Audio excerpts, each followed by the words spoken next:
Desde que Lely viajou, deixando-me com 2 filhos, a vida parecia um fardo pesado, e eu sentia as últimas gotas de paciência a esgotarem-se. Sabia que tinha de aguentar a situação, mas todos os dias me lembrava da sua ausência.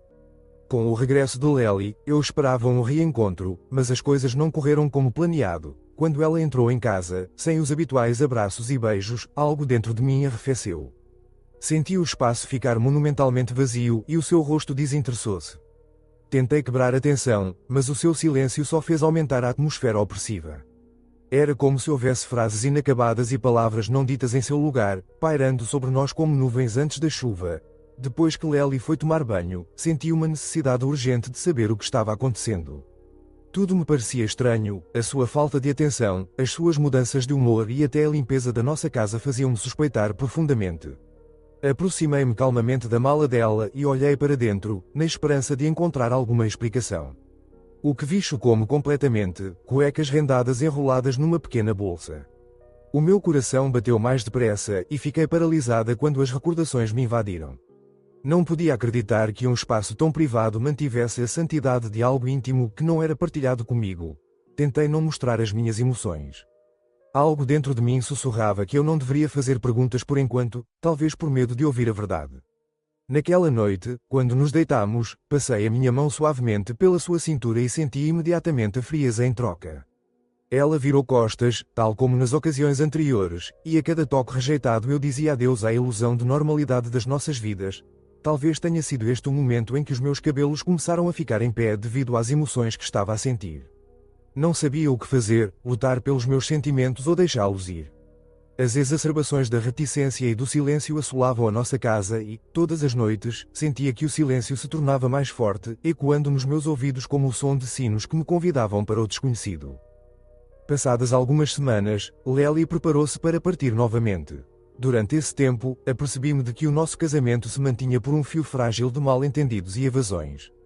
Desta vez, senti a necessidade de examinar o seu lugar no mundo, quem estava à sua volta, em que empresas se encontrava.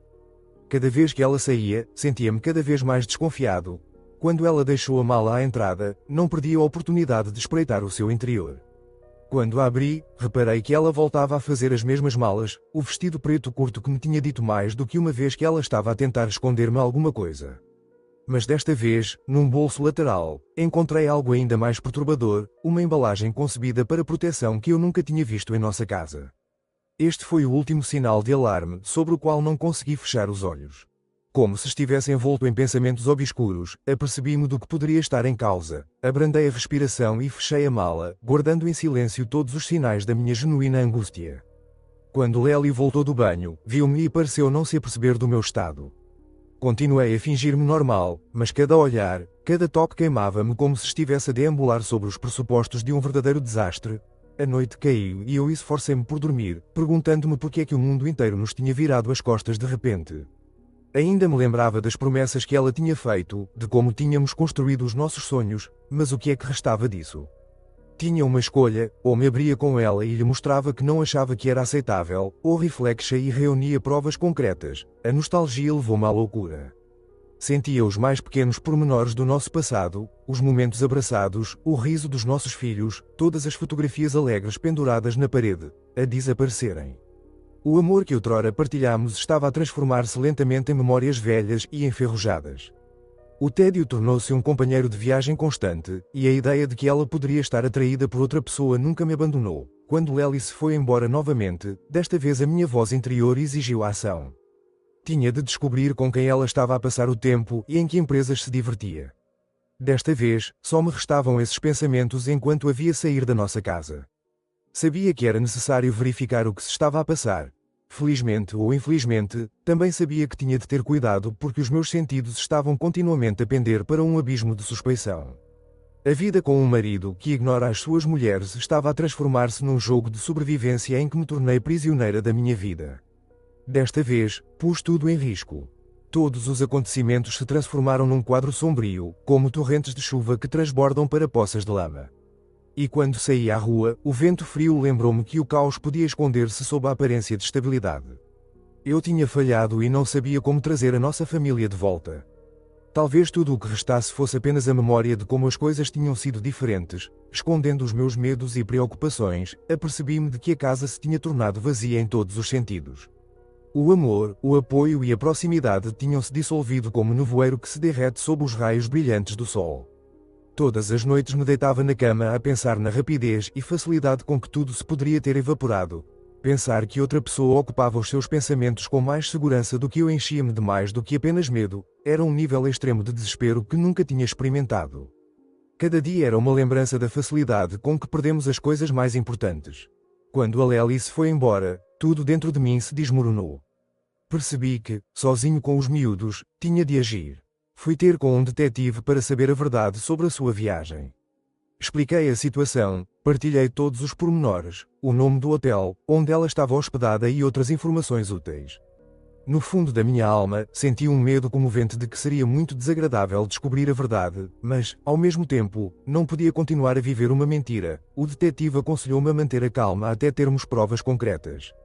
Estas palavras deram-me algum conforto, mas a ansiedade transformou-se numa tensão insuportável. Após 2 dias de espera que pareceram uma eternidade, recebi um telefonema. As fotografias que o detetive enviou foram como um relâmpago para mim. As primeiras fotos eram de Lely. Ela estava sentada à mesa de um restaurante com outro homem e, apesar da distância que os separava, a proximidade era evidente. Os seus sorrisos, lagifaceles e o toque quase imperceptível das suas mãos causaram-me uma impressão fatal. O meu coração apertou-se quando vi as coxas dela a tocarem as dele e ele a beijar-lhe o pescoço. Algo se desenrolava nela, cintilante e tentador como uma serpente que se enrosca na sua presa. As minhas mãos tremiam, os meus olhos estavam manchados de lágrimas. Não conseguia ter a certeza do que estava a ver e, ao mesmo tempo, não conseguia fugir à realidade. Como é que isto pode ter acontecido? A minha mente estava a pensar que talvez não me tivesse apercebido de quem ela era realmente. Era insuportável. Cada imagem lembrava-me a traição, a forma como ela tinha confiado os seus sentimentos e o seu corpo a outra pessoa. Cobriu-me de escuridão, eu não sabia como viver com isso. Estas fotografias eram mais do que a maldade captada, eram a destruição de tudo o que eu sabia sobre o amor e a fidelidade. Passei o dia a pensar em como isto iria afetar as nossas vidas, os nossos filhos. Apercebi-me que não podia continuar a viver com isto debaixo do mesmo teto, com esta traição. A decisão veio-me como um golpe de trovão. Tenho de ir a um advogado. Nessa mesma noite, quando a Lely me telefonou, a sua voz ainda não conseguia quebrar o gelo que se tinha formado entre nós. Era como se ela sentisse que os seus segredos já não estavam seguros. Como se a sinceridade da sua história pudesse dissolver toda a dor que me tinha causado e trazer de volta o nosso, velho, marido e pai, como se nada tivesse acontecido. Em vez disso, mantive-me firme na minha decisão rígida. No dia seguinte, depois de levar os miúdos à escola, fui ter com o advogado para assinar os papéis do divórcio. Os papéis estavam prontos e o advogado garantiu-me que seriam entregues discretamente a Lely no dia seguinte. Não consegui livrar-me do sentimento sombrio que me invadiu quando cheguei a casa e me sentei à mesa com Lely e as crianças. Ela ria-se, brincava e, nesses momentos, a sua vida normal parecia tão natural que eu me sentia extremamente ofendida. Como é que ela podia fingir tão facilmente? Não sabia quanto tempo aguentaria, quanto tempo conseguiria manter os meus sentimentos sob controlo. No dia seguinte, quando os documentos foram entregues no escritório dela, a minha cabeça estava cheia de recordações de como em tempos fizemos planos para o futuro, sonhando com uma vida feliz. Estava mergulhado nos meus pensamentos quando recebi novamente uma mensagem de texto dela: "Vamos falar sobre o que se está a passar." Respirei fundo, sentindo uma sensação de aperto no peito, antes de responder: "Podemos falar em casa esta noite." Quando ela regressou, tinha os olhos cheios de lágrimas e os papéis nas mãos.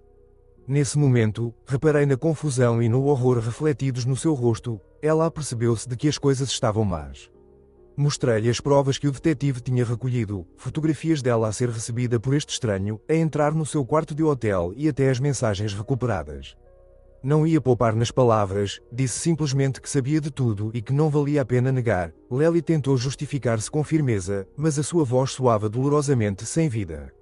Eu não queria ouvi-la, não me importava com o que ela dizia.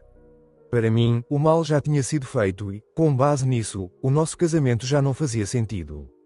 Ela passou por mim, abanando a cabeça, gritando por dentro. Mas eu acalmei-me. Estava convencido de que estava tudo acabado. Era a altura de baixar a cortina. Nos dias seguintes, enquanto vivíamos sob o mesmo teto, Lely parecia andar em círculos, testemunhando as suas tentativas de recuperar o controle da situação.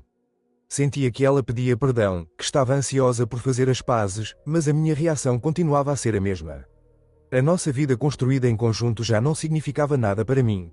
Ela procurava uma oportunidade para voltar a pôr as coisas nos eixos, mas as repetidas rejeições da minha parte acabavam por finalizar a situação. Continuei a tomar conta das crianças, sempre que sentia que o seu bem-estar estava a ser posto em causa. Não queria que eles assistissem a este drama. Uma noite, enquanto limpava a cozinha, Lely voltou a aproximar-se de mim com lágrimas nos olhos. Eu errei, mas posso mudar, disse ela, captando o meu olhar. Podemos fazer terapia, reconstruir o que tínhamos. Mas eu sabia que eram palavras vazias. Eu não seria mais capaz de olhar para ela do jeito que eu costumava olhar, não com o poder de recuperar o que tínhamos. Se é essa a tua decisão, eu respeito-a. A sua voz tornou-se fria, mas naquele momento vi que ela sabia que não havia volta a dar. Lely e eu tínhamos combinado que eu seria o principal responsável pelas crianças, mas ela teria amplo acesso. A única coisa que restava nesta situação era cuidar deles, não dos nossos velhos rancores. A cada dia que passava, enquanto Lely arrumava os seus pertences, a casa enchia-se de vazio. Apercebi-me de que era melhor assim. Tentámos explicar a situação aos miúdos, poupando-lhes os pormenores indesejados. Dissemos-lhes que a mãe e o pai tinham decidido viver em casas separadas. Embora os miúdos não compreendessem todas as implicações, o ambiente manteve-se relativamente calmo graças aos meus esforços. Fiquei com uma mágoa palpável pelo amor perdido e pela confiança que outrora era direcionada para o seu oposto. Mas foi nesse silêncio, enquanto toda a nossa vida anterior se desintegrava, que eu soube, tinha de seguir em frente para permanecer inteira.